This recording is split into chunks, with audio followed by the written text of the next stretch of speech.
কেটে নেবো। আর এদিকে কাতলা মাছের মাথা নিয়ে নিয়েছি, নুন মাখিয়ে কড়াই বসিয়ে দিয়ে আলুগুলো কড়া করে ভেজে নেবো। তেল গরম হতে দেখে নেবো ফার্স্টে। তেল গরম হয়ে গেলে কাতলা মাছের মাখানো কাতলা মাছটাকে ছেড়ে দেবো। তার আগে চারিদিকে একটুখানি তেলটা ছড়িয়ে নেবো। তেলটা গরম হয়েছে,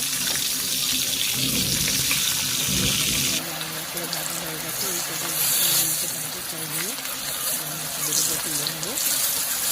এরপরে পাশে একটা ভেজে নিই, দিয়ে ওইগুলোকে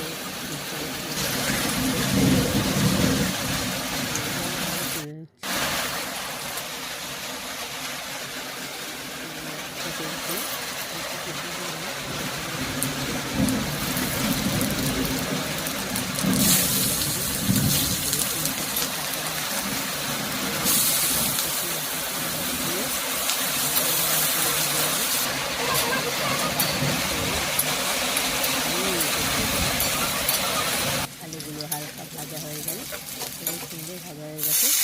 ভাজা হয়ে গেলে এরপরে যে ভাপিয়ে রাখা ওলগুলো ছিল সেইগুলো একটা সোনারে চেপে চেপে কড়াইতে দিয়ে দেবো।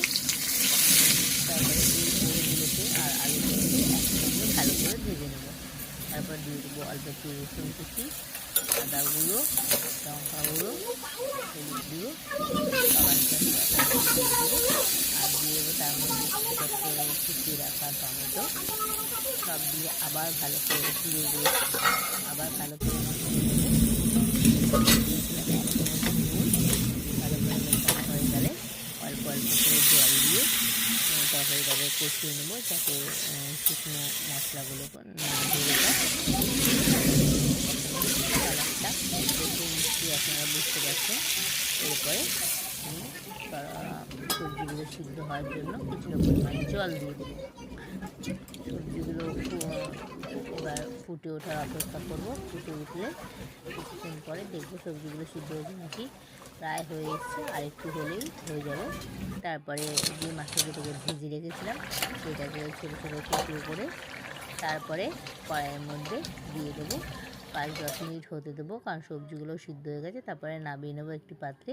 Thank you for watching. Please like, comment, share and subscribe. By.